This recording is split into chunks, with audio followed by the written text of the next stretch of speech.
یکی از بهترین بازی‌های تیم ملی همون روز بود. فورواردمون خیلی خوب بود. اصلا ناصر مهان کسی اصلا عربستان هیچ کاری نکرد. دوستی حمید آقای فیروزپور اصلا یکی از بهترین بازی‌های تیم ملی همون روز بازی با عربستان. شما اگه بازی رو حتی موقع عربستان الان نبود و اون موقع اصلا فوق‌العاده بود اون تیم ما یه ذره بالاتر. خب ما فوتبالمون بالا بود ولی عربستان هم کم شده. عربستان خوب بود دیگه، اومد قهرمان شد دیگه همون سال.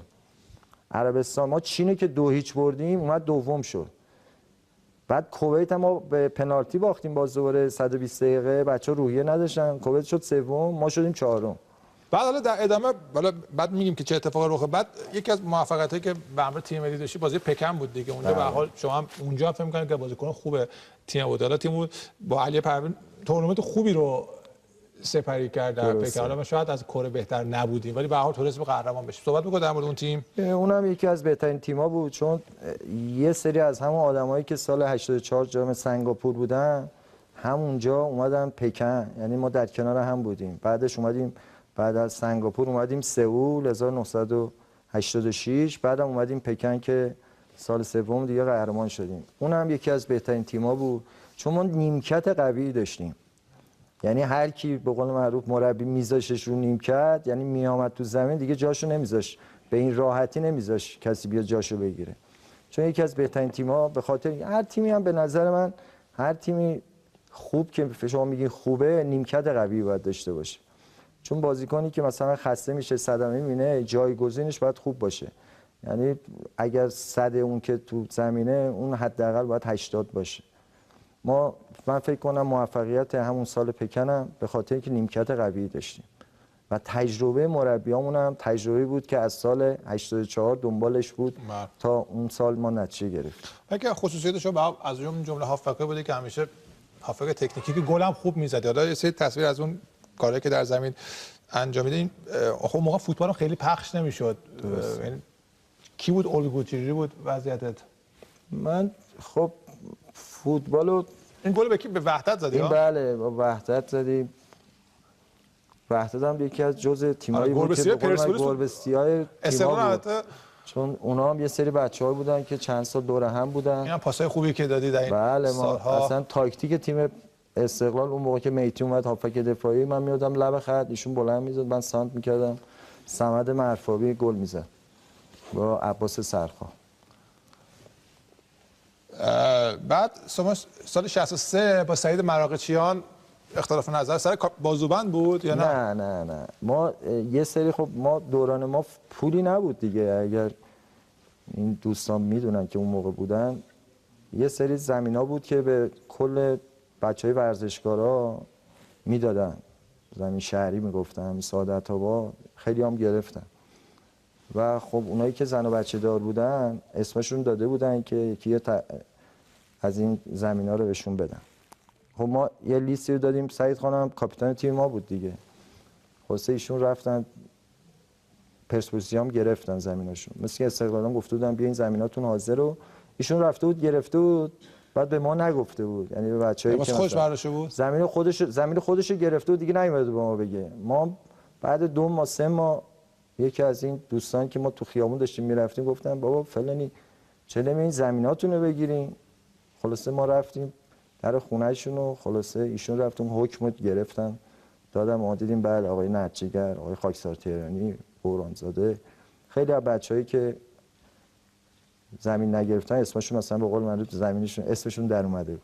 خلاصه ما سر این مسئله بگو نگو کردیم و که دیگه من رفتنم هم به خاطر مسئله بود که باشگاه خودش گفتم اینجوریه من پس ایشون باشه من نیستم که باشگاه مراغچیان رو ترجیح داد. حتی اون بزرگ تیم بله مراغچیان هم قائل اگه خواست صحبت کنه. بعد شما اون موقع قانون بود که بازیکن استقلال بخواد بره پرسپولیس مثلا یه سال بعد بیرون بشینه ها اینجوری شما 64 بازی نکردی اصلا؟ نه دیگه ما اومدیم بعدش هم که اون مسئله پیش اومد و که ما رفتیم صحبت این بود که رفتیم تمرین پرسپولیس. خب من بازیکن تیم ملی بودم دیگه. اما قبل خیلی از استقلالیه شکست شما از استقلال رفت پرسپولیس. خب اونا میدونستن که من دیگه کاری دیگه نمیتونستم بکنم چون که وقتی باشگاه ما رو گفتش که ایشون باید باشه شما باید برین دیگه منم حرفم حق بود، یعنی چیزی نبود که بخوام بگم. سال 65 رسید این بازی معروف که حالا انتقام گرفتی از استقلالی، درسته؟ نه انتقام نمیتونم، من با همون شخصی که باش مشکل داشتم باش انتقامی نبود. پنالتی یه هم که خودت رفتی زدی. دستور دادن که پنالتی شد بزنی، آقای پروین گفت ما داشتیم میادیم تو زمین. آقای پروین خیلی قبولت داشت. من قشنگ یه مسابقه آقای پروین انجام داد و میگفتش که من اگه همه بازیکنان مثل شاهرخ تو زمین درنده بودن و جنگنده بودن، تیم هیچ وقت هیچ مشکلی نداشت. گفت 11 تا فلانی داشتیم، من تمام تیم‌های دنیا رو هم می‌بردم. این تو روزنامه نوشته بود. علی آقام خیلی لطف داشت. شما فرشاد پیروز خیلی من زمان گفت از فرشاد دمون فرشاد باش فکر کنم دنیا ورزش این سال قبل بود باش مسابقه کرده و گفت آقا چرا مثلا تعویضش نمیگه؟ آقا فرشاد من 90 دقیقه راه به تو زمین بیرون اجرا بکشم، چون دقیقه 90 ممکنه ضربه آخر رو بزنه. بعضی مربی‌ها اینجوری اعتقاد به بازیکنشون دارن و به نظر من کار قشنگی هم هست. چون الان ما خودمونم تو تیممون الان آقای فراد مجیدی دیگه در هر شرایطی مربی ایمان داره بهش دیگه، یعنی با اون حسش بازی میکنه و همیشه هم مثمر ثمر بوده تو تیمش. و بعد با استقلال هم به پرسپولیس گل زده دیگه. حالا بله ما برگشتیم اونا هم تعهدشون رو انجام ندادن که ما، خب من چون که از 15 سالگی تو تاج بودم و تو استقلال بودم، اینم ناخواسته بود که من خطا به خودت شد دیگه. بله آقای پنجلی خطا کرد درست؟ بله محمد پنجلی همشون رو دریبل کردم، محمد پنجلی.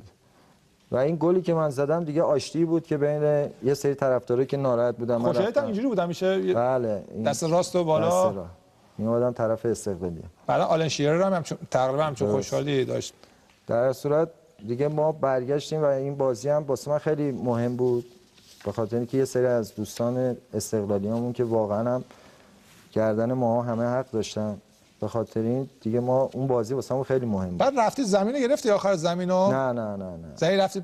آقای پروین قرار بود بعد میگفتن که یه زمین تو ساعت روش با گچ نوشته بودن که زمین شاهرخ این صحت. بله و من گفتن که این زمینتونه خطکشی کردن. همون قبل از 2 روز مونده بود قبل از که من برم بازی کنم و دیگه اون زمینم درست در نیومد و که من یه زمین کی بهتون نداد اونور؟ دیگه نفهمیدم کی نداد. کی قرار بود بهتون بده؟ همون زمین شهری بود که آقای بهلولی بود. نه شما رفت پرسپولیس که به هر حال قرار بود زمین بهت بدن دیگه پرسپولیس. به این اصلا رفتیم به خاطر. بعد اونجا بهت ندادن. کی قرار بود کی قول داد بهتون زمین بده؟ خود آقای پروین بود دیگه. بعد چی شد که ندادن؟ دیگه ندادن دیگه. یعنی کلا منتفی شد، گفتن دیگه ایشون نمیتونه بده و فلان و دیگه ما هم یه سال بازی کردیم و احترامی هم خاصی هم واسه آقای پروین قائل بودم و قولی هم که داده بودم ما سر قولم بودم و سال بعدش هم برگشتم به تیم خودم. بریم بازی حالا بچه‌ها آماده می‌کنن بازی ایران اندونزی داریم مال سال 63 همون دوران طلایی که در دهه 60 ما داشت. البته میتونیم در لابلا یه سری به سوال پیام کوتاه بعدش میزنیم ببینیم که آمار به چه در اگه اسامی برندگان بچه‌ها داشته باشن براتون پخش می‌کنم. توی زمین اندونزی بچه‌ها یارگیری فشرده ای رو دارن و اجازه نمیدن که با خیال راحت اونها توپ را بفرستن. یه لحظه برای 16 ماریانتو یه توپ رو کانداتیز خطر هست برای دروازه ایران. محمود معمار توپ رو ترجیح میده که کورنر بفرسته. عرب شاهی یه توپ خوب برای فرشاد پیوز، ناصر محمدخانی، شاهرخ بیانی و توپ در اختیار هرمان شاه. بچه‌ها اینجا فوق‌العاده خوب کار کردن.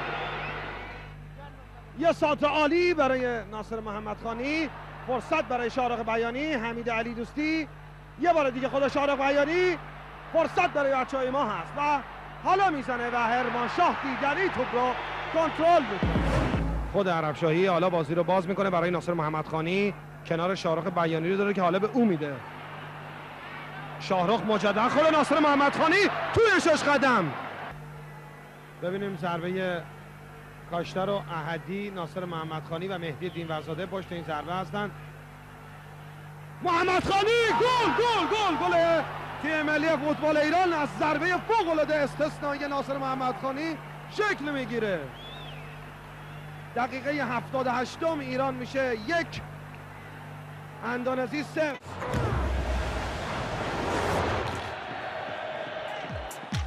به نظر شما چه نتیجه‌ای در بازی اندونزی ایران رقم خواهد خورد؟ 1. برد ایران با اختلاف 2 گل یا بیشتر. 2. برد ایران با اختلاف 1 گل. 3. مساوی. 4. برد اندونزی. شما می توانید عدد مربوط به گزینه مورد نظرتون رو